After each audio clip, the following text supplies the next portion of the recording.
जय श्री कृष्ण चैतन्य प्रभु नित्यानंद श्री अद्वैत गदाधर शिवासादि गौरभक्तवृंद। हरे कृष्णा कृष्णा कृष्णा हरे हरे, हरे राम राम राम हरे।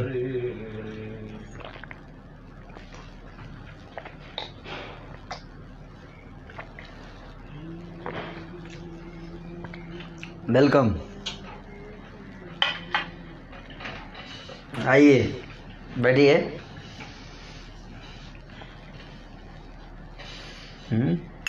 चैतन्य भागवत थोड़ा सुन लो।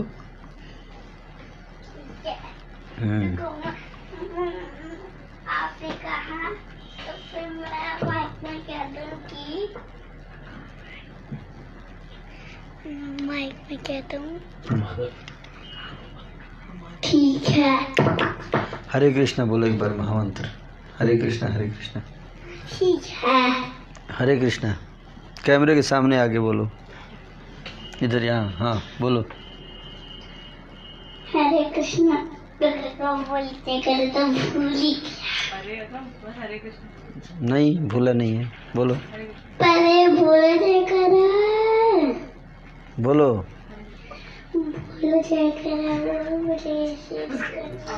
हरे कृष्णा हरे कृष्णा हरे कृष्णा कृष्णा कृष्णा हरे हरे, हरे राम राम राम हरे हरे। हरे वो जय। गुड। आप बैठिए, चैतन्य भागवत सुनिए। उधर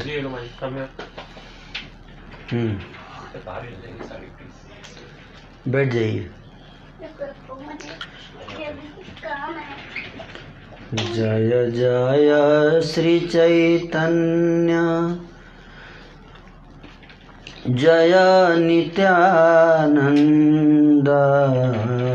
जय जय श्री चैतन्य जय नित्यानंद। जय द्वैत चंद्र जय गौरभक्तवृंद।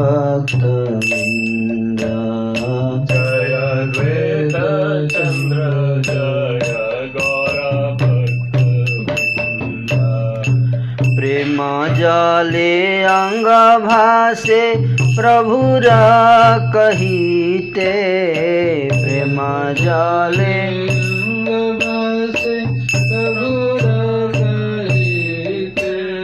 हुंकार करिया से लागिला नाचिते।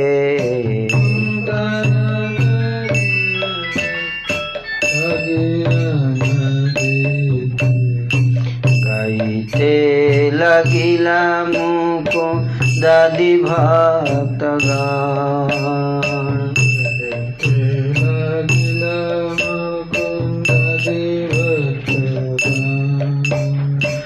निजावे से मत नाचे श्री सच्चिदानंद।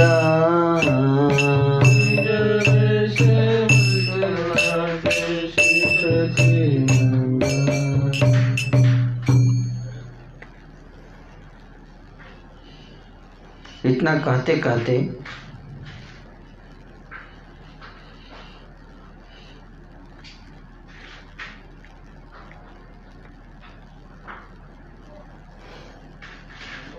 हम कल चर्चा किए थे कि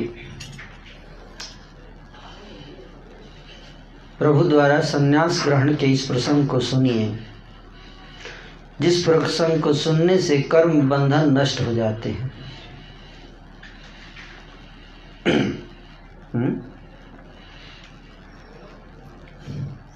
कर्म के बंधन,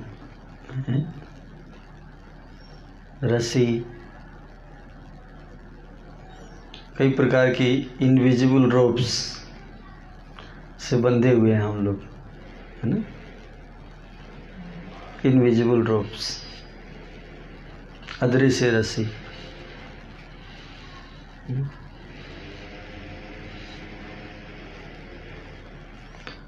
तो वो सारी बंधन जो है वो क्या होते हैं, नष्ट हो जाते हैं अगर हम चैतन्य महाप्रभु की संन्यास लीला सुनेंगे तो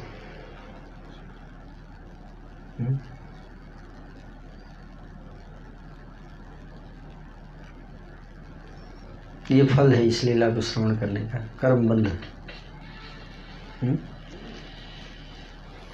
कर्मों के बंधन के कारण ही जीव जो है वो जन्म मृत्यु के चक्र में फंसता है। और जब तक कर्म बंधन नष्ट नहीं होंगे तब तक भगवान के चरणों की प्राप्ति नहीं हो सकती है ना।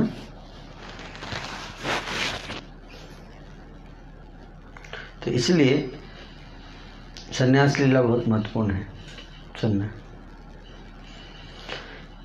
कहते कि श्री गौरांग सुंदर गंगा को पार करके उसी दिन कंटक नगर जा पहुंचे। घर से निकले और गंगा जी को पार किया। जिस घाट पे जहाँ से गंगा जी को पार किया वो घाट का नाम है निदय घाट, है ना। श्रवणबेलगढ़पुर याद है, निदय घाट परिक्रमा में गए थे।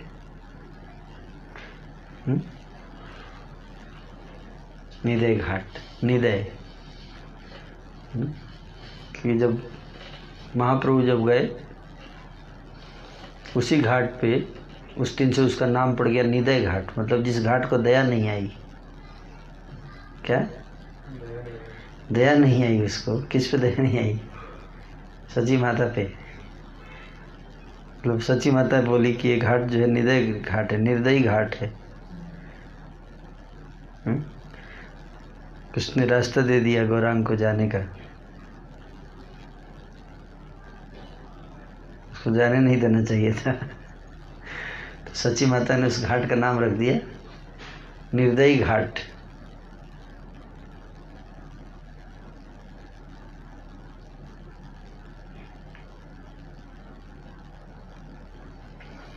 तो उसी घाट से रात में चैतन्य महाप्रभु, सोचिए कौन सा मौसम था, ठंडी का मौसम।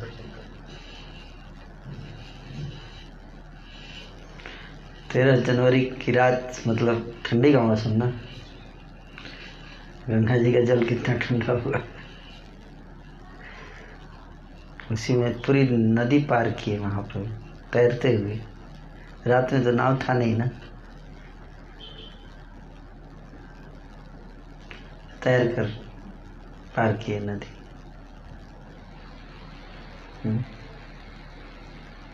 गंगा जी को पार करके और कंटक नगर जा पहुंचे।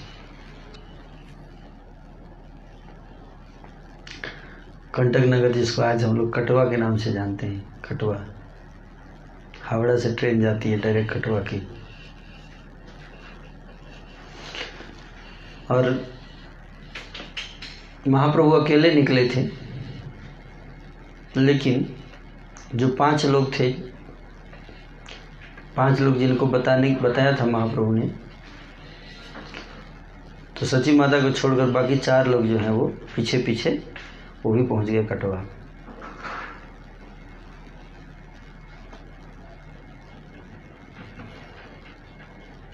तो श्री नित्यानंद प्रभु, गदाधर, मुकुंद और श्री चंद्रशेखराचार्य और ब्रह्मानंद, ये 5 लोग।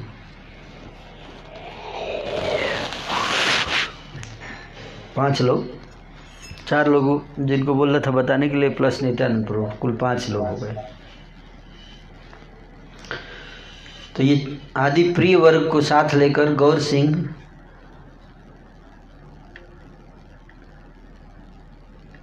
मत सिंह की भांति केशव भारती के पास आ पहुंचे। केशव भारती सन्यास गुरु चैतन्य महाप्रभु, जिनसे सन्यास लिए थे, सन्यास दीक्षा।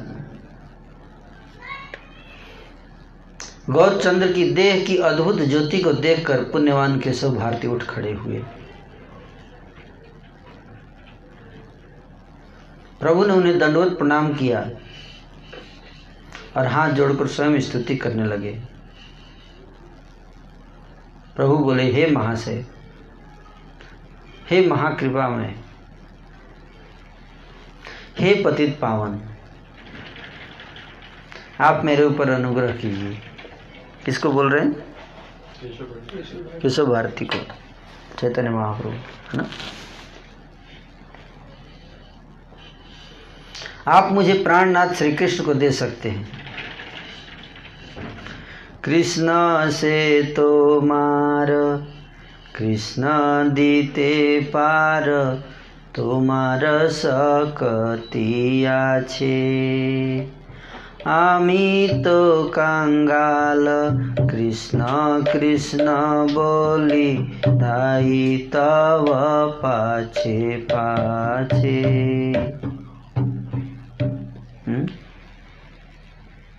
वैष्णव कह रहे कि आप कृष्ण मुझे दे सकते हैं। हालांकि वैष्णव सन्यासी नहीं थे केशव भारती, है ना। मायावादी सन्यासी थे ना।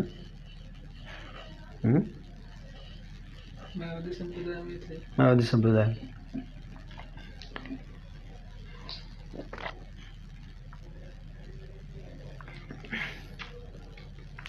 तो मायावादी संप्रदाय से संन्यास दीक्षा लिया महाप्रभु ने, जो कि मायावादी का सिद्धांत का खंडन करते थे।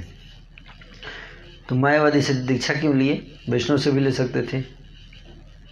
प्रश्न उठता है ना, कि उस समय मायावादी लोग बड़े फेमस थे, और मायावादी संप्रदाय से संन्यास लेने का मतलब आपका ज़्यादा वैल्यू रहेगा, ज़्यादा वैल्यू दिया जाएगा, है ना। इसलिए महाप्रभु ने मायावाद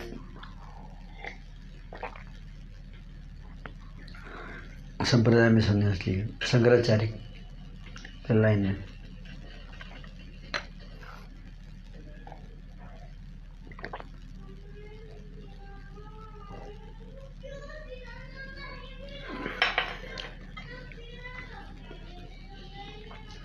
तो बोले कि हे पतित पावन, आप मेरे ऊपर अनुग्रह कीजिए। बोले मुझे प्राणनाथ श्री कृष्ण को दे सकते हैं, है ना। प्राणनाथ, प्राणनाथ कौन है? कृष्ण, प्राणों के नाथ। मत प्राणनाथस्तु सैव ना पर। केवल मेरे प्राणनाथ कौन है? कृष्ण, और कोई दूसरा नहीं। दोनों बोलना पड़ेगा, तब जाके सेंटेंस कंप्लीट होता है ना। तो कोई बोले कि इस कमरे के बाहर अंदर रहना है, और साथ साथ ये भी बोलना है कि बाहर नहीं जाना है, हैं?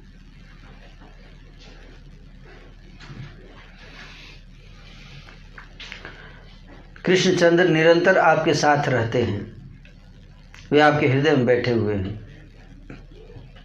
वैष्णव के हृदय में कृष्ण रहते हैं। कृष्णदास के बिना मुझे और कुछ नहीं चाहिए, आप कृपा करके मुझे उपदेश प्रदान कीजिए। तो उन्होंने क्या मांगा? कृष्णदास से मुझे कृष्ण भक्ति दीजिए। कौन सा दास से भक्ति? क्या मांग रहे हैं? देखिए, दास से भक्ति, कृष्णदास से। ये बहुत महत्वपूर्ण बात है, इसको समझना चाहिए। बोले कृष्णदास के बिना मुझे और कुछ नहीं चाहिए, आप कृपा करके मुझे उपदेश प्रदान कीजिए। ये नहीं बोले कि मेरे को गोपी भाव में दीक्षा दीजिए, ऐसा नहीं बोले। लेकिन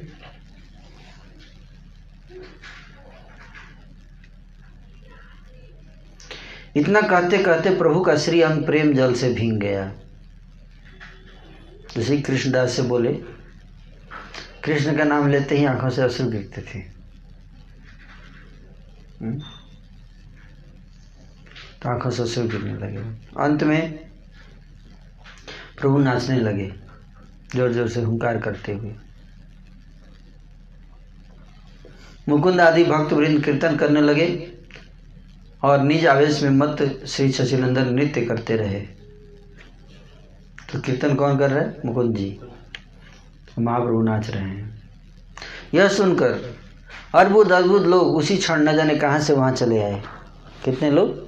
अर्बुद, अर्बुद मतलब अरब, 1 अरब, 1 अरब को अर्बुद बोलते हैं, है ना। तो अरबों अरबों लोग वहाँ पहुँच गए।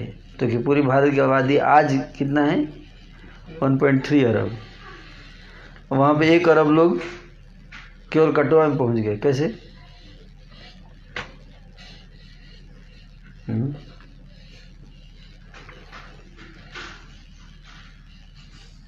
ये है भगवान की लीला, जिसको कहते हैं क्या? भगवान की दिव्य लीला। दिव्य लीला में कुछ दिव्य ना हो तो दिव्य लीला कैसे मानी जाएगी?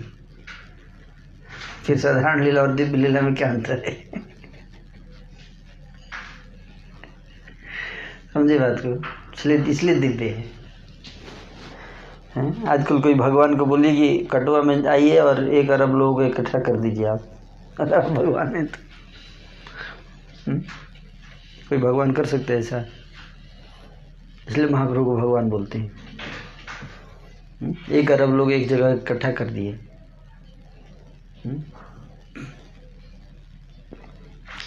और कहाँ से आए इतने लोग ये भी किसी को नहीं पता। प्रभु का परम सुंदर रूप देखकर सभी निर्निमेष नेत्रों से निरंतर उसका पान करने लगे। निर्निमेष, निर्निमेष मतलब क्या होता है? हाँ, निमेष मतलब पलक, पलक झपकना उसको बोलते हैं निमेष। और निर्निमेष मतलब बिना पलक झपके, अपलक जिसको बोलते हैं, अपलक। ऐसे देख रहे हैं बिना पलक झपकाए। नेत्रों से क्या कर रहे हैं? पी रहे हैं। दर्शन नहीं लिखा है, पान कर रहे हैं। नेत्रों से पीना है, ये भी अजीब लैंग्वेज है। नेत्रों से दर्शन कर रहे हैं क्यों नहीं लिखा? पी रहे हैं ऐसा क्यों लिख रहे हैं? कौन बताएंगे? बहुत इसमें गुड़ रहस्य है।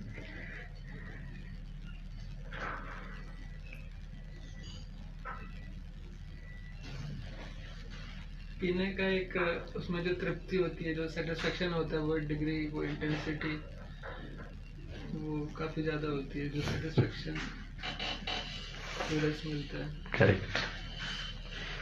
पीने से बहुत ज़्यादा, जैसे मैं बहुत प्यास लगी है किसी को, है ना, धूप से आया हुआ है ना, और उसको अगर हम ठंडा ठंडा एकदम बढ़िया मीठा लस्सी दे दें पीने के लिए, कैसा लगेगा? बहुत तृप्ति महसूस होती, फील होता है उस तरह से।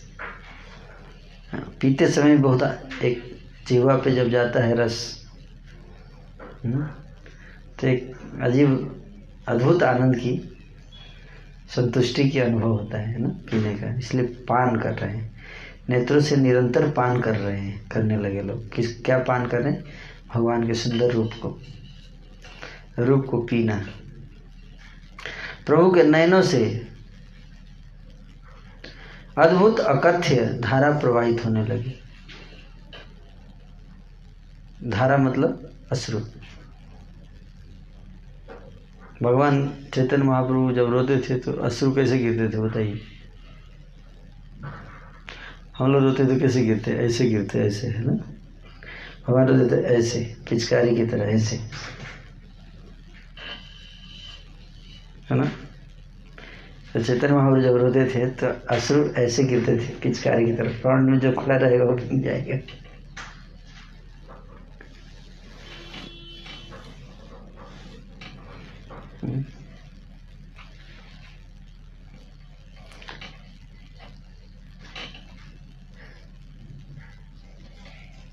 जलयंत्र, जलयंत्र धार,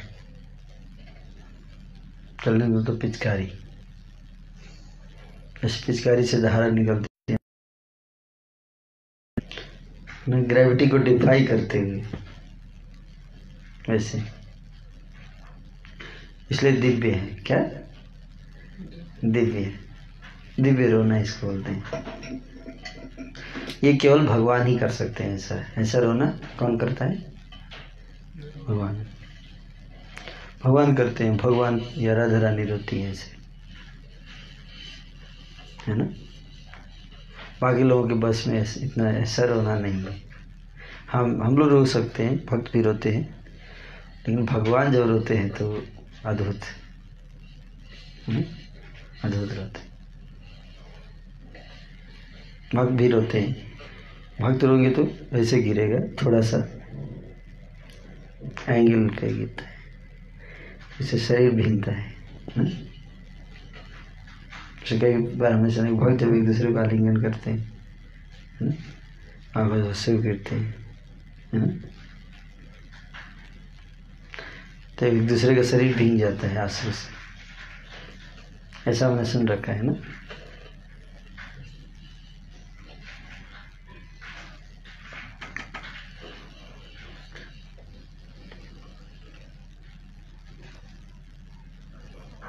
अकथ्याद्भुत धारा प्रभुर नयने, ताहा न कहिते पारे अनंत बदने।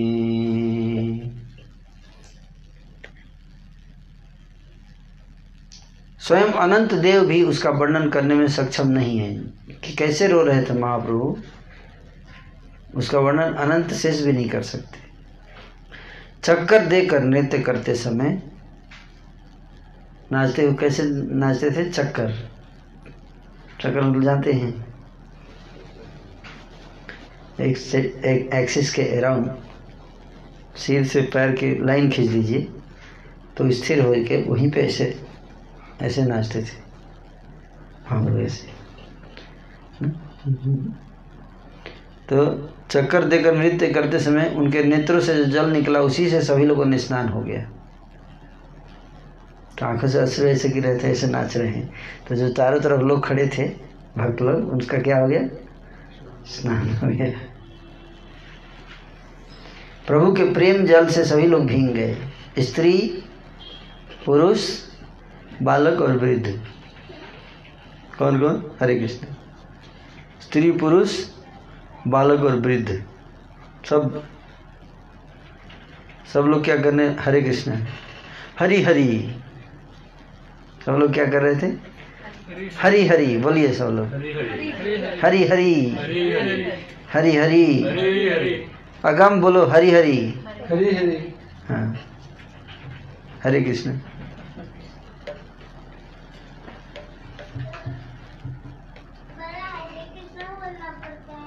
हाँ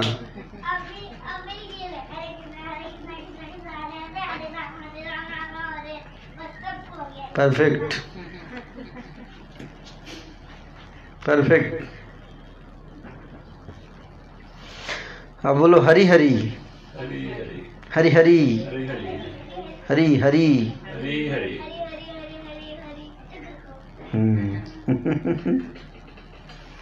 भगवान का जो नाम लेता है,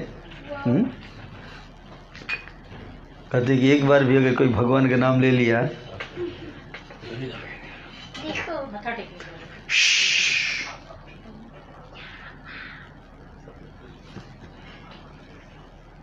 भगवान का जो नाम ले लिया एक बार,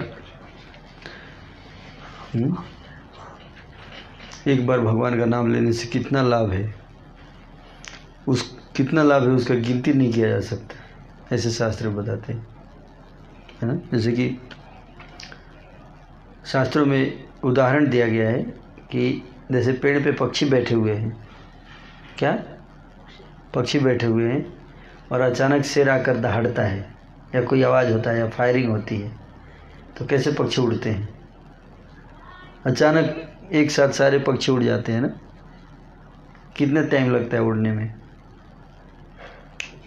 ऐसे आवाज़ हुआ तुरंत भागते हैं, है ना। कभी आपने देखा है माता जी? देखा है ना, कबूतर एक साथ तुरंत उड़ जाएंगे, एक सेकंड भी देर नहीं करे। कहते हैं उसी तरह से जैसे ही कोई बोलता है हरि, तो पिछले जन्मों के करोड़ों जन्मों के पाप एक साथ तुरंत उड़ जाते हैं। उसी तरह से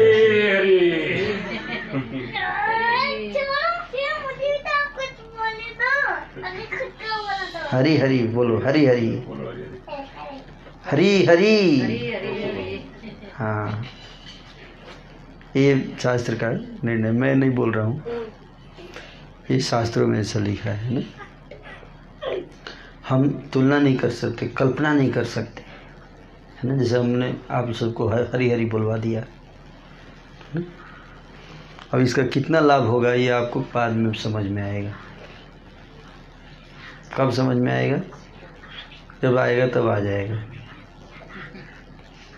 है ना। जैसे एक कथा सुनाऊंगा आपको, उससे आपको समझ में आएगा। बहुत सुंदर कथा है ना।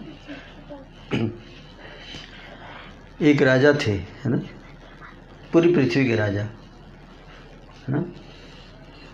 तो एक दिन नारद जी आए उनके सभा में, राजा की सभा में नारद जी आए। तो राजा ने प्रश्न पूछा, नारद जी से एक प्रश्न पूछा। प्रश्न ये था, नारद जी से पूछा कि नारद जी, मैंने तो कोई ज़्यादा मेहनत नहीं किया, मैं देखता हूँ इस संसार में कई लोग हैं मुझसे ज़्यादा मेहनत करते हैं, लेकिन राजा मैं ही बना, ऐसा क्यों? क्योंकि मेरे पिताजी, उनके घर में जन्म हुआ मेरा, मैं राजा बन गया, मैं तो कुछ किया नहीं है स्पेशल। और कई लोग जो हैं बिना कुछ किए राजा बन जाते हैं, है कि नहीं। अगर देखिए, जैसे तेजस्वी यादव है, तेजस्वी यादव का नाम सुना आपने? कौन है? लालू प्रसाद जी के बेटे। हाँ, लालू प्रसाद जी के बेटे। उनसे भी ज़्यादा टैलेंटेड लोग हैं बिहार में, है कि नहीं। लेकिन चीफ मिनिस्टर कौन बनने का कैंडिडेट है? तेजस्वी यादव। क्यों? क्या क्या ऐसा कर्म किया उन्होंने? इस जन्म में तो कुछ खास नहीं किया, है कि नहीं। तो उसी तरह से राजा ने पूछा कि मैंने कुछ किया नहीं तो मैं राजा कैसे बन गया? मैं ही क्यों राजा बना पूरे राज्य में, बाकी लोग क्यों नहीं बने राजा? मुझसे ज़्यादा मेहनत करने वाले लोग हैं, वो राजा नहीं बने, मैं बन गया। सोचने वाली बात है ना। कोई व्यक्ति जन्म लेते ही सिल्वर स्पून उसके मुंह में होता है कि नहीं। सिल्वर स्पून, चांदी का चम्मच। और कुछ लोग होते जन्म लेते ही फुटपाथ पे गिर जाते हैं। तो कोई पूछ सकता है कि भाई उन्होंने ऐसा क्या काम किया? वो तो केवल एक ही काम किया, अभी तक जन्म लिया है। तो एक व्यक्ति जो है धनी घर में जन्म ले लिया, एक बच्चा जो है वो गरीब घर में जन्म ले लिया, क्यों? तो उसी तरह से नारद जी से प्रश्न पूछा राजा ने कि मैंने ऐसा क्या किया? बोले तुमने पिछले जन्म का तुम्हारा कर्म है, इसलिए तुम राजा बने। तो राजा ने पूछा पिछले जन्म में मैंने क्या कर्म किया था? ध्यान से सुनिएगा, बहुत महत्वपूर्ण बात है। तो नारद जी ने बताया कि पिछले जन्म में तुम डाकू थे। क्या होता है? डाकू। बोला डाकू था तो डाकू बनने से व्यक्ति राजा बन जाता है? बोले नहीं, तुम भाग रहे थे, डाकू थे, तुम्हारे पीछे पुलिस पड़ी थी, राजा के सैनिक पड़े थे तुमको पकड़ने के लिए। तो भागते भागते तुमको जब लगा कि तुम पकड़े जाओगे तो वहीं पर सामने एक मंदिर था, मंदिर में घुस गए तुम। और उस दिन मंदिर में बहुत भीड़ थी, खचाखच। क्यों? क्योंकि जन्माष्टमी का दिन था। इतनी भीड़ थी मंदिर में, और पुलिस आई, चारों तरफ देख के सोची इतना भीड़ है कहाँ ढूंढेंगे, चली गई, तुम बच गए। लेकिन उस दिन पूरे दिन तुम मंदिर में रहे, जन्माष्टमी के दिन पूरे दिन मंदिर में रहे, क्योंकि तुमको लगा कि तुम बाहर भागोगे तो पुलिस पकड़ लेगी, इसलिए पूरे दिन मंदिर में रहे। और उस दिन मंदिर में जन्माष्टमी था, इसलिए कुछ खाना नहीं बना था, इसलिए व्रत करना पड़ा तुमको ज़बरदस्ती। क्या? ज़बरदस्ती, कोई ऑप्शन नहीं था तुम्हारे पास। तो तुमको एक दिन भगवान के जन्म उत्सव के दिन एक दिन मंदिर में रह के पूरा फास्टिंग करने का फल मिला, जिसके कारण तुम इस जन्म में राजा बने, पूरी पृथ्वी के सम्राट।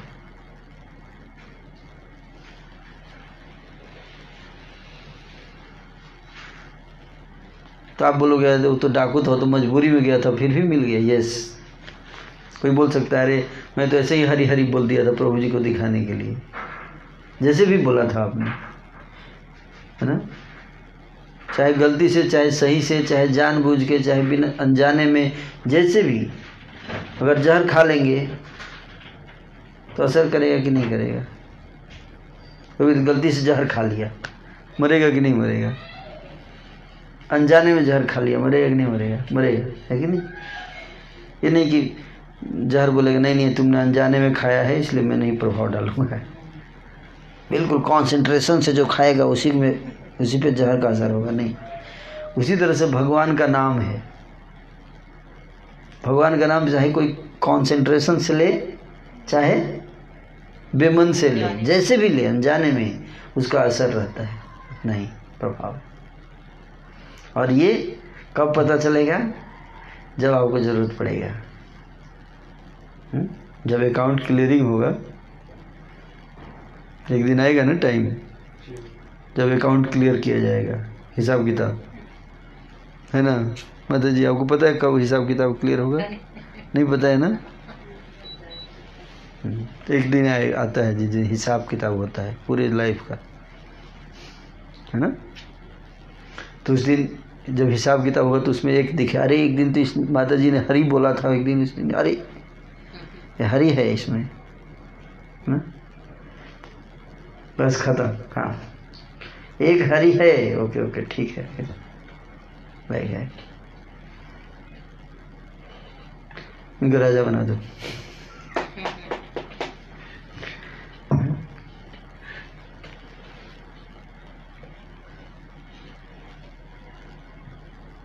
लेकिन भगवान के भक्त जो है राजा रानी नहीं बनना चाहते, एक अलग कथा है।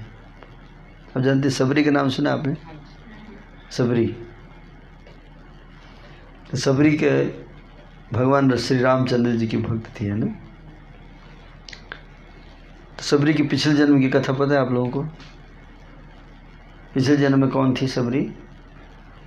पिछले जन्म में रानी थी।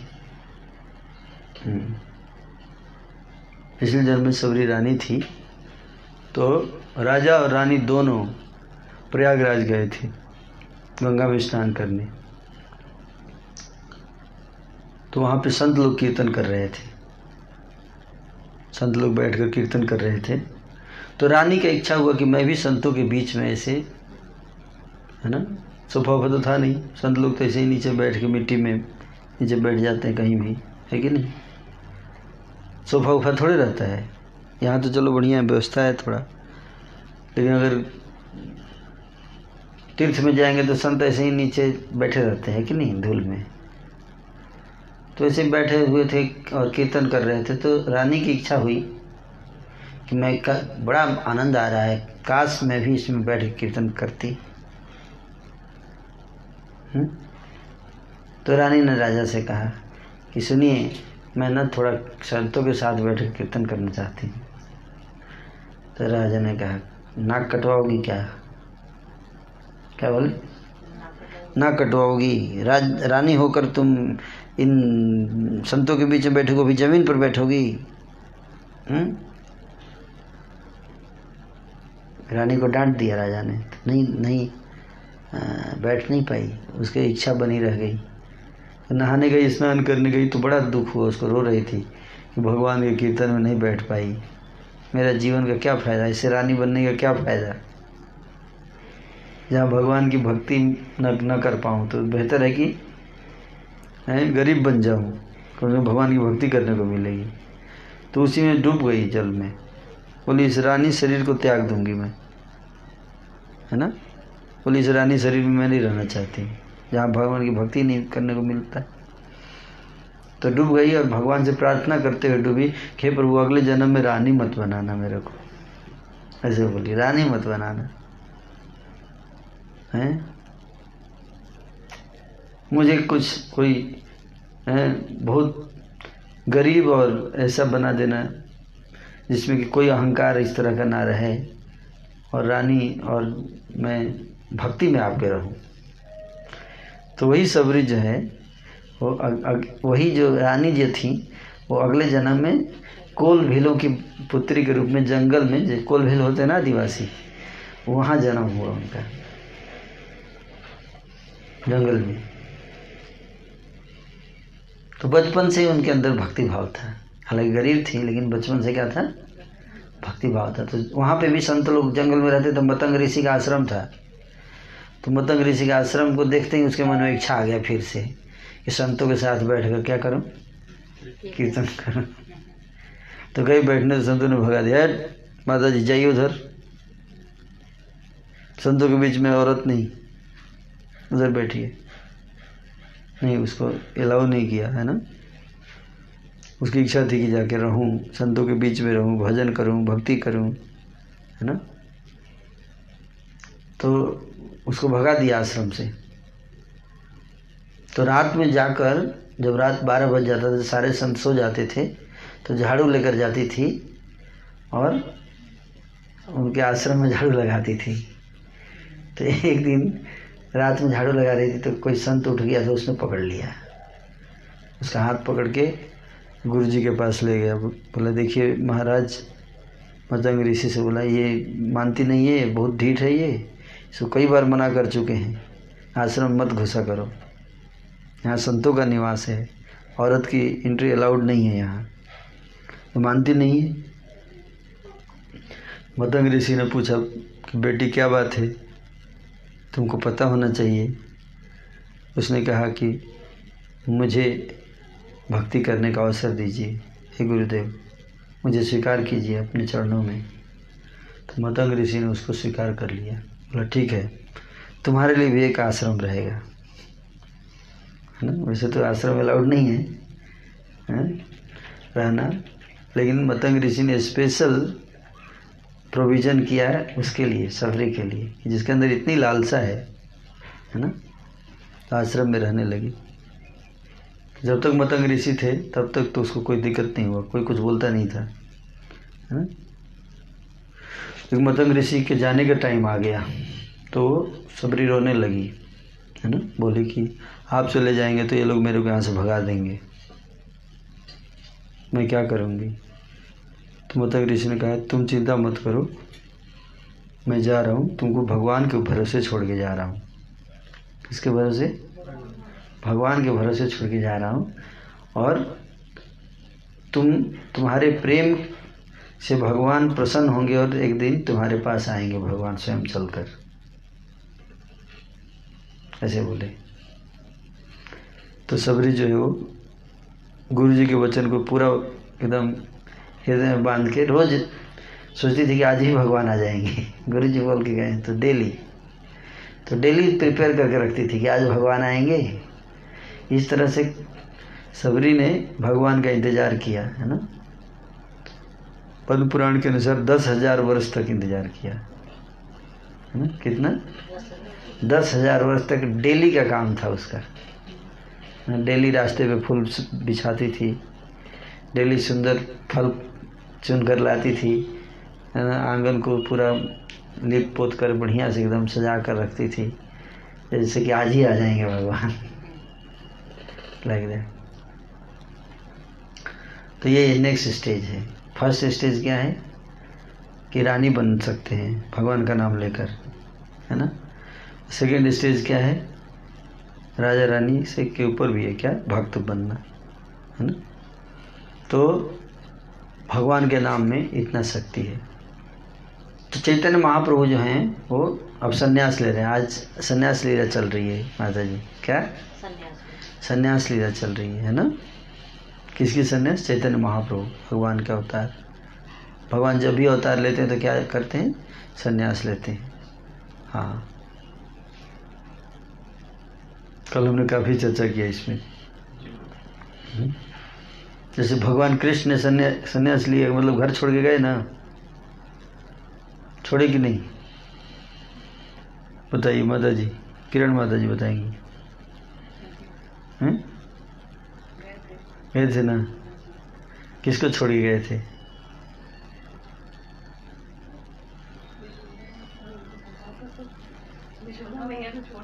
हाँ, यशोदा हैं, माता पिता हैं, गोकुल, हाँ सब छोड़ के गए ना। सब छोड़ दिए। इतने प्रेम करते थे लोग, ग्वाल बाल, गोपीज, गाय, यहाँ तक गाय भी रोती थी भगवान के लिए। भगवान जब छोड़ के गए तो गाय भी रोती थी, दूध देना बंद कर दी गाय। जब भगवान ही नहीं है तो किसके लिए दूध देंगे? आज तक दूध नहीं दी। भगवान को देख कर ही गाय दूध देती थी। अब भगवान दिख नहीं रहे तो किसके लिए, कैसे दूध आएगा? तो इस प्रकार से, लेकिन फिर भी कोई प्रश्न पूछ सकता है कि भाई भगवान जब लोग इतना प्यार करते थे तो क्यों छोड़ के गए, है ना? नहीं जाना चाहिए था उनको, है कि नहीं? प्रश्न पूछ सकता है कोई, है ना? तो भगवान ऐसा क्यों करते हैं? इसलिए करते हैं ताकि हमको सिखाते हैं ना कि कर्तव्य के लिए अपनी भावनाओं को क्या करना चाहिए, कंट्रोल करना चाहिए, है ना? कर्तव्य पथ पे आगे बढ़ने के लिए अपनी भावनाओं को नियंत्रित करके, है ना, प्रेम को हृदय में रखना चाहिए, हैं? हार्ट में रहे प्रेम, लेकिन बाहर से अपनी जिम्मेदारियों को, ड्यूटीज़ को हमें क्या करना चाहिए, अच्छे से निभाना चाहिए, है ना? तो इसलिए उसी तरह से भगवान राम का जब अवतार हुआ तो उस समय भी गए थे 14 साल के लिए, है ना, माता पिता को छोड़कर, हैं? तो फिर से चैतन्य महाप्रभु के रूप में अवतार हुआ, अब फिर से संन्यास ले रहे हैं। देखिए, स्त्री पुरुष बालक वृद्ध सभी हरि हरि कहने लगे। प्रभु को क्षण में कंप, क्षण में स्वेद, क्षण में मूर्छा हो रही थी। हरि हरि जब बोलते थे तो बेहोश हो जाते थे। कैसे? प्रेम के कारण। भगवान का नाम लेने से इतना प्रेम उमड़ता था हृदय में कि वे बेहोश हो जाते थे, है ना? इतना आनंद आता था। जैसे बहुत ज़्यादा अगर पेन हो शरीर में तो क्या हो जाता है, आदमी बेहोश हो जाता है, बताता है ना? उसी तरह से अगर बहुत ज़्यादा सुख भी हो जाए ना तो आदमी क्या हो जाएगा, बेहोश हो जाएगा। आपने देखा किसी को सुख में बेहोश होते हुए? हाँ, दुख में देखा है हमने, क्योंकि संसार में दुख ही होता है, सुख आध्यात्मिक जीवन में। जैसे महाप्रभु सुख में बेहोश हो जाते थे, प्रेम के आनंद में। उनकी पछाड़ को देखकर तो सभी लोग भयभीत होने लगे। अनंत ब्रह्मांडों के स्वामी निज दास्य भाव में स्थित होकर दांतों में तृण लिए सभी के पास दास्य भाव की याचना करने लगे। दांतों में तिनका लेकर सबसे भीख मांग रहे थे, मेरे को कृष्ण प्रेम दे दीजिए, कृष्ण प्रेम दे दीजिए, आशीर्वाद दीजिए आप मुझे कि मेरे को कृष्ण प्रेम, कृष्ण भक्ति मिले, है ना? उस कारुण्य को देखकर सभी लोग क्रंदन करने लगे। फिर संन्यास ग्रहण करने की बात सुनकर लोग बड़े शोकाकुल हो गए। लोग ऐसे बोल रहे हैं, इनकी माता कैसे प्राण धारण करेंगी? संन्यास ले लेंगे तो इनकी माँ कैसे जीवित रहेंगी? लोग ऐसे बोल रहे हैं। आज कौन सी काल रात्रि उनके लिए प्रभात लेकर आई है? न जाने किस पुण्यवती को ऐसी निधि मिली थी। कोई दारुण दोष रहा होगा जिसके कारण विधाता ने उनसे इस निधि का हरण कर लिया। सुनने मात्र से ही हम सभी के प्राण विदीर्ण हो रहे हैं, तब इनकी भार्या अथवा जननी कैसे प्राण धारण करेंगी? इस प्रकार से नारियां दुख का अनुभव करके क्रंदन करने लगी। विशेष रूप से माताएं जल्दी रोती हैं, है ना? जल्दी रोती हैं। तो उनके अपने बेटे नहीं थे फिर भी रो रही थी, है ना? और इस प्रकार से चैतन्य के फंदे में फंसकर सभी जीव रोने लगे। तभी एक क्षण नृत्य रोककर विश्वम्भर बैठ गए एवं चारों ओर सभी अनुचर भी बैठ गए।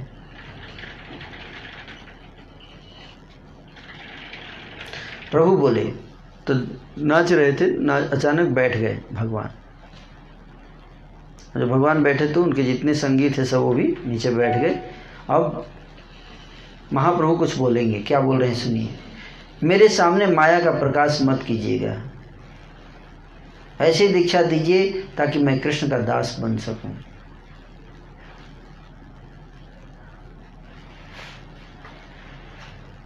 केशव भारती को बोले, केशव भारती गुरु जो सन्यास देने वाले हैं, भगवान को जो सन्यास देंगे, सन्यास दीक्षा के लिए गुरु, सन्यास गुरु जिसको बोलते हैं, जो सन्यास देता है। तो महाप्रभु जो हैं वो क्या कर रहे हैं, बोल रहे हैं कि आप मेरे सामने माया का प्रकाश मत कीजिएगा, ऐसी दीक्षा दीजिए ताकि मैं कृष्ण का दास बन सकूं।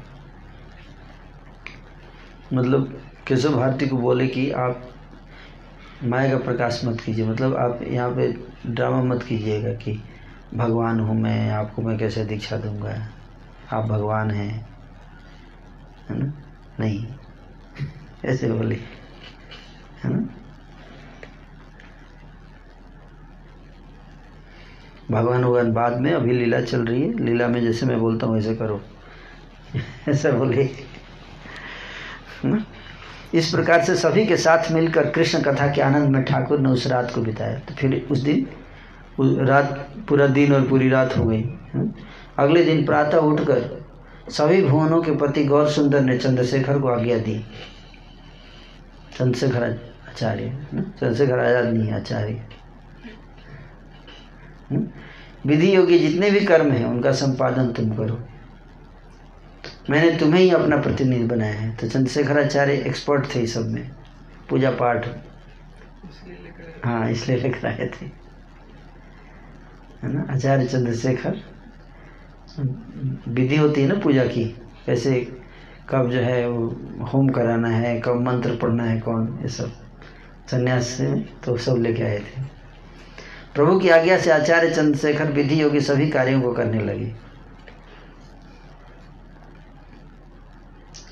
विभिन्न गांवों से अनेक उपहार आने लगे। सभी लोग दही, दूध, घृत, मूंग, तांबूल, चंदन, पुष्प, यज्ञ सूत्र, बस इत्यादि लाने लगे। अनेक प्रकार की भोजन सामग्रियां आने लगी, परंतु कौन कहाँ से संभाल रहा था कोई नहीं जानता। तो पूजा में जो जो चीज़ की ज़रूरत थी वो सब गिफ्ट में आ गया, सब खरीदने की कोई ज़रूरत नहीं पड़ी। बता रहे कौन लेके आए थे, देवता लोग। देवता लोग, उनको मौका मिला कुछ सेवा करने का। परम आनंद से सभी लोग हरिध्वनि कर रहे थे। हरि के अतिरिक्त लोगों के मुख से और कुछ भी सुनाई नहीं दे रहा था। तब सभी जगत के प्राण स्वरूप श्रीमन महाप्रभु श्री शिखा के अंतर्धान के लिए बैठे। शिखा के अंतर्धान के लिए बैठे मतलब हेयर कटिंग। सन्यास में क्या होता है जानते? सन्यास में बाल उड़ाना पड़ेगा। नो मोर हेयर स्टाइल। अब हेयर स्टाइल नहीं। जैसे हम लोग बाल देखिए, हेड से हो गया ना, ऐसे सन्यासी को ऐसे रहने का। तो अब टाइम आ गया। भगवान के इतने सुंदर हैं केस थे, भगवान के केस इतने सुंदर थे, उसको काटना है अभी। मुंडन, क्या मुंडन। जब नाई को बुलाया गया, नाई का नाम था मधु। क्या नाम था?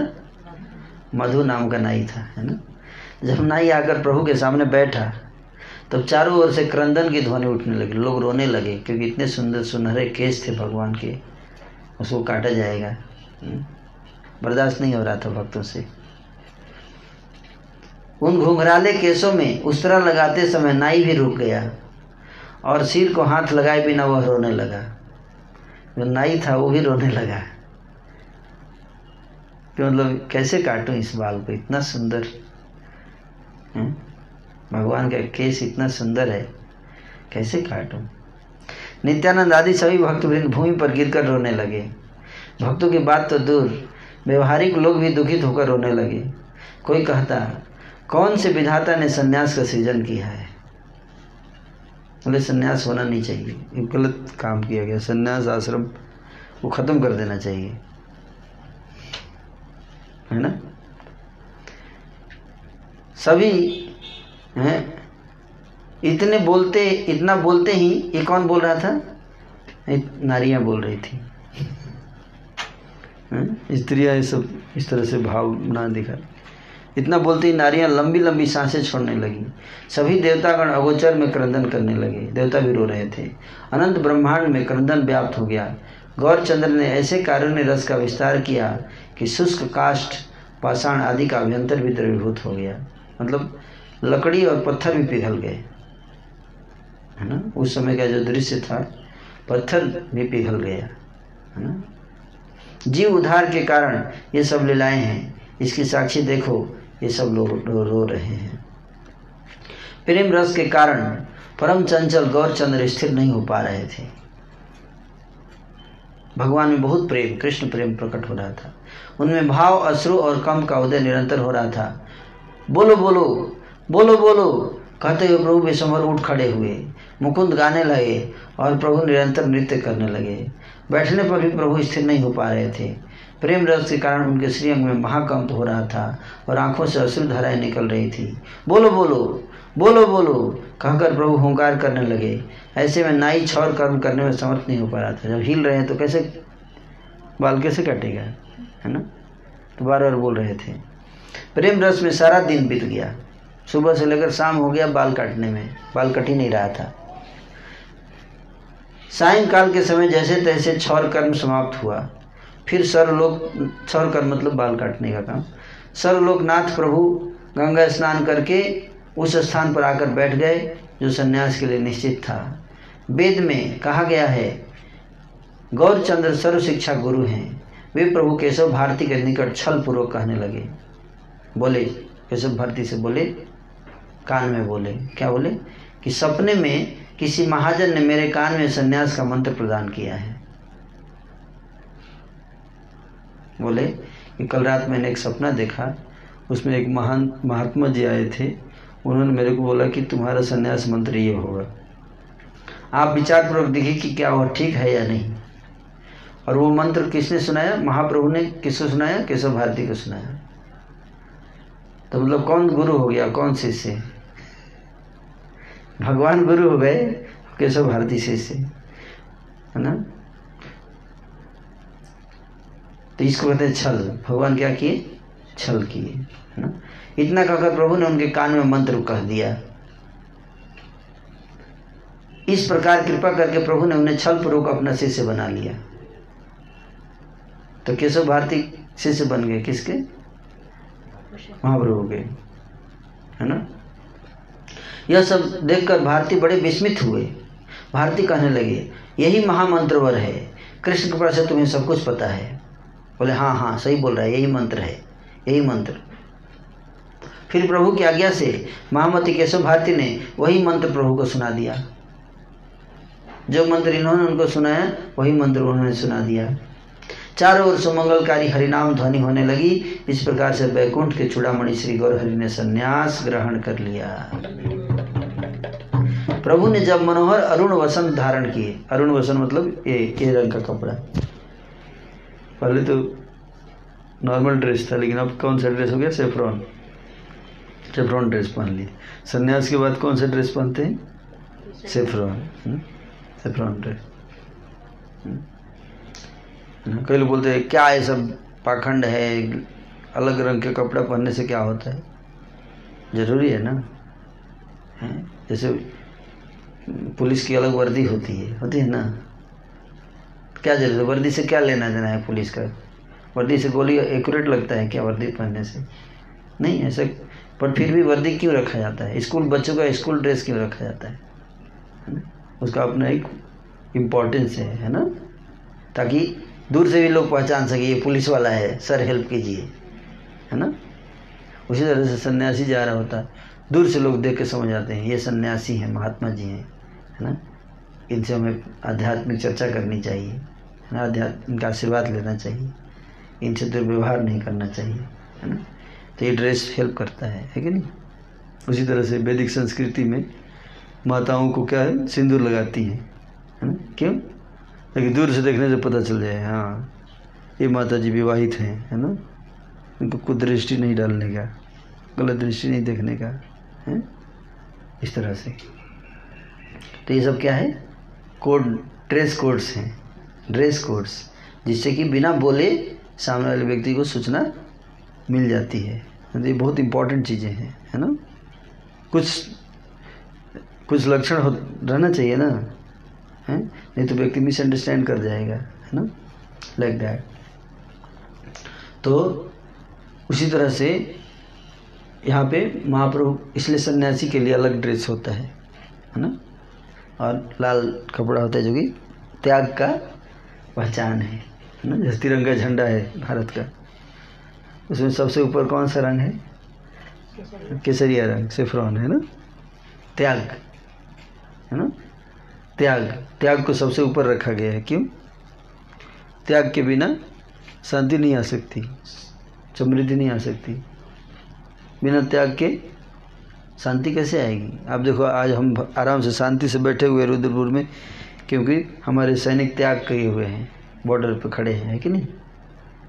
अपने सुखों का त्याग कर रहे हैं, अपने आराम का त्याग कर रहे हैं, अपने फैमिली को छोड़कर, है कि नहीं। बॉर्डर पर खड़े हैं, कभी भी गोली आकर लग सकती है। तो उनके त्याग के कारण हम लोग यहाँ शांति से बैठे हैं, है ना। तो इसीलिए सेफ्रॉन को, केसरिया रंग को सबसे ऊपर रखा गया झंडे में, है ना। तो ये जो रंग है, ये त्याग का प्रतीक है।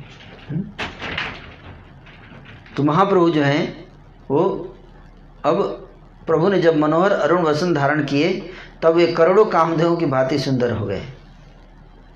पहले से सुंदर थे ही, लेकिन जब केसरिया रंग पहने तो और सुंदर दिखने लगे। श्री मस्तक सहित उनका सारा अंग चंदन से लेपित था। मालाओं से पुनित उनका सिर विग्रह शोभा पा रहा था। दोनों श्रीहस्तों में उज्ज्वल दंड कमंडल लिए हुए प्रभु निज प्रेम आनंद में निरंतर विवल हो रहे थे। एक हाथ में डंडा और एक हाथ में कमंडल। सन्यासी के हाथ में क्या होता है? डंडा और कमंडल, है ना। उनका श्रीमुख कोटि कोटि चंद्रमाओं से भी बढ़कर सुंदर लग रहा था। उनके दोनों नयन कमल प्रेम धाराओं से परिपूर्ण थे। कैसा यह प्रभु के सन्यासी रूप का प्रकाशन हुआ, इसको वेद व्यास पूर्ण रूप से वर्णन करेंगे। विष्णु सहस्त्र नाम स्तोत्र में वेद व्यास ने कहा है, कोई अवतार में प्रभु सन्यास ग्रहण करते हैं। द्विजराज ने इसी बात को सत्य किया है। सभी वैष्णव समाज इस रहस्य को जानते हैं।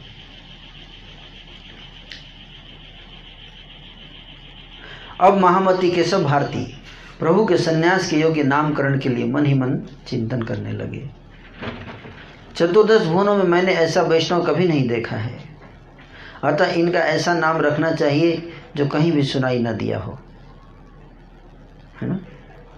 कुछ नाम क्या दिया जाए? सन्यास नाम, ब्रज तो दे दिया, अब नाम तो क्या नाम दिया जाए सन्यास का? कहते हैं कि इनका ऐसा नाम रखना चाहिए कि कहीं भी जो सुनाई ना दिया हो, ऐसा नाम, किसी का यूनिक नाम। इससे मेरी मनोवांछित आशा पूरी हो जाएगी। विधि के अनुसार भारती का शिष्य भारती होना चाहिए, किंतु यह नाम इनके योग्य नहीं है। केशव भारती सोचे कि भारती लगाना ठीक नहीं है। भाग्यवान न्यासी वर इस प्रकार चिंता कर ही रहे थे कि सुधा सरस्वती देवी आकर उनकी जिह्वा पर अधिष्ठित हो गई। केशव भारती के जीभ पर आ गई सरस्वती जी। उचित नाम मिल जाने पर शुद्धमती केशव भारती प्रभु की छाती पर हाथ रखकर कहने लगे, कीर्तन प्रकाशित करके तुमने सारे जगत को कृष्ण कहलवाकर चैतन्यता प्रदान किए है, इसीलिए तुम्हारा नाम श्री कृष्ण चैतन्य रखा जा रहा है। सभी लोग तुम्हारे इस नाम के कारण धन्य हो जाएंगे। तो कृष्ण नाम देकर सबको क्या कर रहे? चैतन्यता प्रदान कर रहे हैं, इसलिए उनका नाम हो गया श्री कृष्ण चैतन्य।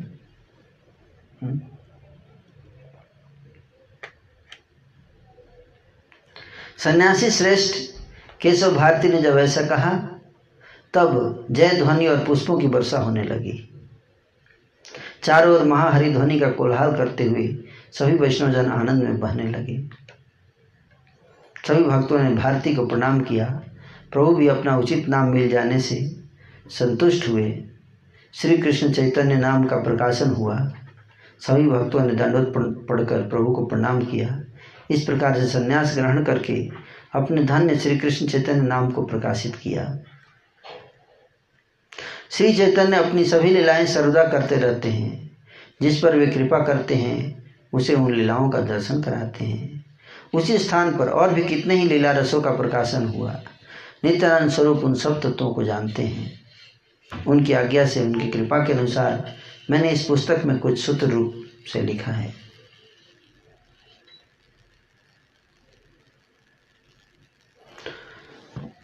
सर्व वैष्णवेर पाए मोरा नमस्कार, सर्व वैष्णवेर पाए मोरा नमस्कार। इथे अपराध किछु न लबे अमार, इथे अपराध किछु न लबे अमार। वेदे इहा कोटि कोटि मुनि वेद व्यासे, कोटि कोटि मुनि वेद व्यासे। वर्णिबेन नाना मते अशेष विशेषे, वर्णिबेन नाना मते अशेष विशेषे। मते मध्य खंडे प्रभुरा संन्यास, मते मध्य खंडे प्रभुरा संन्यास।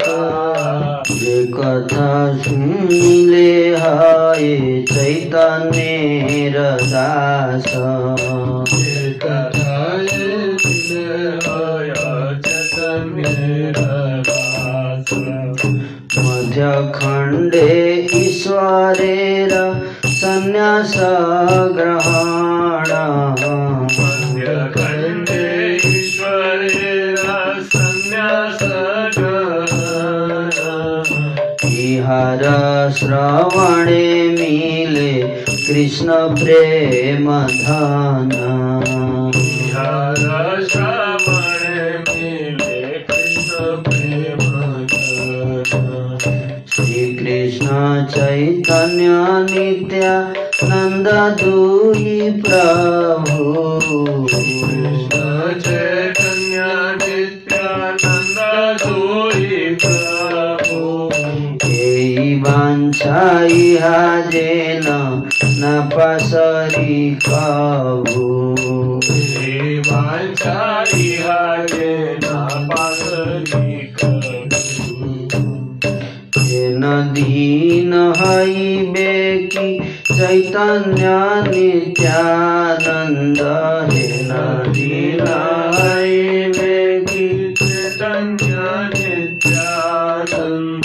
देखिब बेसित चतुर्दिके भक्त वृंद, देखिब बेसित चतुर्दिके भक्त वृंद। हमारा प्रभुर प्रभु श्री गौरा सुंदर, हमारा प्रभुर प्रभु गौरा सुंदर।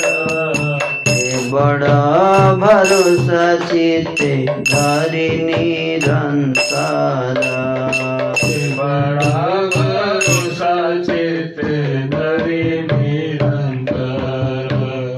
मुखे ह जन बोले नित्यानंद दास, मुखे ये जन बोले नित्यानंद दास। से अवश्य देखिबे चैतन्य प्रकाश, अवश्य देखिबे चैतन्य प्रकाश। प्रभु भृत्य संग जेन न छाड़े आमाय,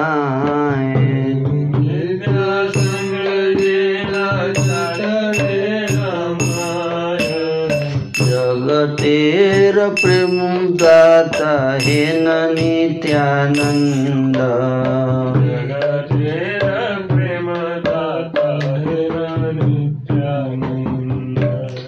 चैतन्येर प्रियतम नित्यानंद राय, चैतन्येर प्रियतम नित्यानंद राय।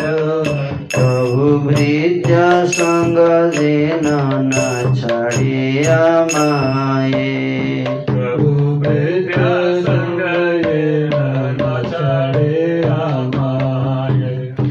जगतेर प्रेम दाता है न नित्यानंद।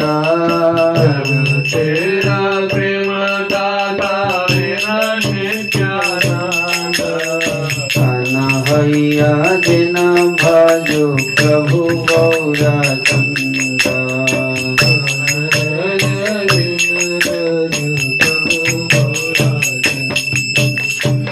संसारेर पार हरि मुक्तिर सागरे।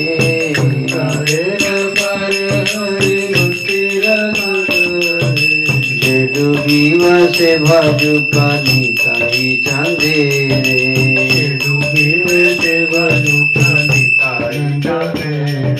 काष्ठेर पुतली जेन कुहके साय।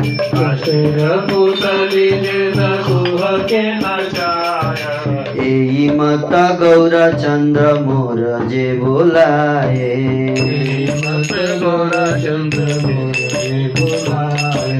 पक्षी जेन आकाशेर अंत नहीं पाए।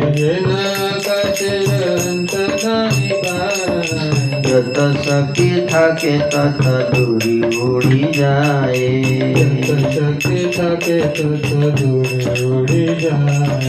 एई मत चैतन्य कथार अंत नाई।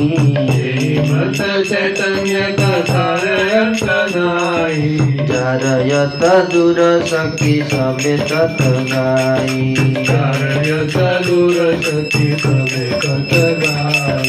श्री कृष्ण चैतन्य नित्यानंद चंद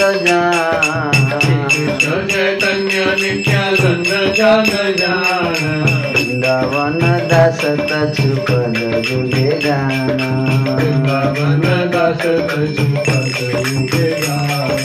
आनंद लीला रस विग्रहाय।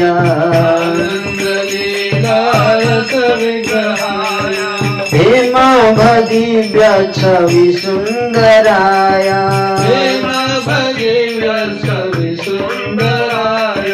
तस्मै महाप्रेम रस प्रदाय।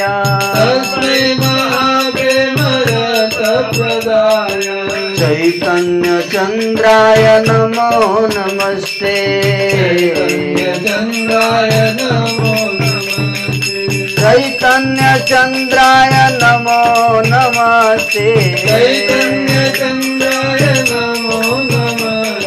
चैतन्य चंद्राय नमो नमस्ते।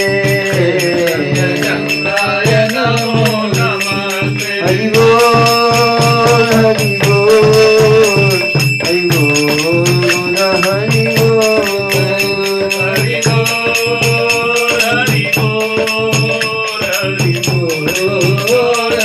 निताई गौर हरि बोल हरि बोल हरि बोल गौर हरि बोल।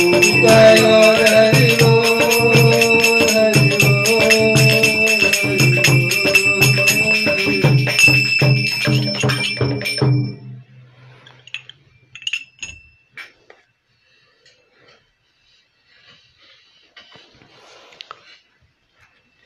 सभी वैष्णवों के चरणों में मैं नमस्कार निवेदन करता हूँ ताकि इसमें मेरा कोई अपराध न हो जाए। वेद में यह चरित्र कोटि कोटि वेद व्यास मुनि नाना प्रकार से अशेष विशेष रूप से वर्णन करेंगे। इस प्रकार से मध्य खंड में वर्णित प्रभु की संन्यास वार्ता के बारे में जो सुनेगा वह चैतन्य का दास बन जाएगा। मध्य खंड में वर्णित ईश्वर द्वारा संन्यास ग्रहण की इस कथा को सुनने से कृष्ण प्रेम धन मिलता है। मेरी इच्छा है कि श्री कृष्ण चैतन्य और नित्यानंद इन दोनों प्रभुओं को मैं कभी ना भूल न पा जाऊं।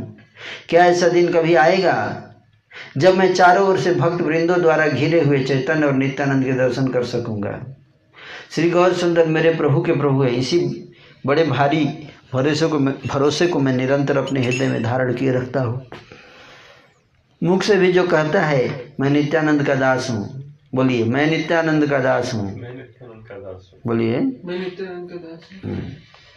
सब लोग बोलिए, मुख से बोलिए मैं नित्यानंद का दास हूँ। मैं नित्यानंद का दास हूँ। ओके, करें कि मुंह से भी जो बोलता है, हृदय से नहीं। किससे? मुंह से भी अगर कोई बोल देता है कि मैं नित्यानंद का दास हूँ, उसे चैतन्य का प्रकाश देखने का सौभाग्य अवश्य मिलता है। नित्यानंद राय चैतन्य के प्रियतम हैं। प्रियतम का मतलब क्या होता है? जितने लोग उनके प्रेम में सबसे तो तीन प्रिय, प्रियतर और प्रियतम, है ना। जैसे गुड, बेटर एंड बेस्ट, है ना। अच्छा, उससे अच्छा, सबसे अच्छा। उस तरह से प्रिय मतलब dear, more dear and most dear, dear most, dear most को प्रियतम बोलते हैं।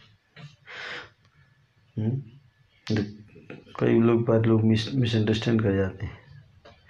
प्रभु और उनके भृत्य के संग से मैं वंचित नहीं रहूं, है ना। जो नित्यानंद जगत के प्रेम दाता हैं, मैं उन्हीं का होकर प्रभु गौरचंद्र का भजन कर सकूं, यही मेरी इच्छा है। भवसागर से पार होकर जो भक्ति के सागर में डूबना चाहता है, उसे नित्यानंद चंद्र का भजन करना चाहिए। काष्ठ की पुतली को जैसे नटना चाहता है, उसी प्रकार से गौरचंद्र मुझ से बुलवा रहे हैं। पक्षियों के जैसे आकाश का अंत नहीं मिलता है, जितनी शक्ति है उतनी ऊंचाई तक वे उड़ सकते हैं, उसी प्रकार चैतन्य कथा का भी कोई अंत नहीं है। अपनी अपनी शक्ति के अनुसार वे चैतन्य महिमा का कीर्तन करते हैं। श्री कृष्ण चैतन्य तथा नित्यानंद चांद जिनके जीवन है, वे वृंदावन दास उनके जुगल श्री चरणों में उनकी महिमा का गान करते हैं। हे श्री चैतन्य चंद्र, आप कृष्णानंद लीला रस के विग्रह स्वरूप हैं। आप स्वर्ण छटा मंडित लोकातीत सुंदर मूर्ति हैं। आपने कृष्ण का उज्ज्वल प्रेम रस जगत को प्रदान किया है। आपको मेरा बारंबार नमस्कार है। इस प्रकार गौड़ीय भाष्य में 28वां अध्याय मध्य खंड का समाप्त हुआ और यहीं पे मध्य खंड भी समाप्त हुआ। तो 17 अध्याय आदि खंड और 28 अध्याय मध्य खंड, कुल 45 अध्यायों का हमने चर्चा किया अभी तक। और 11 अध्याय जो अंत्य खंड का बचा हुआ है, वो हम लोग आगे बढ़ाएंगे कथा को, अगर कृष्ण की इच्छा रही तो महाप्रभु की। हरे कृष्ण।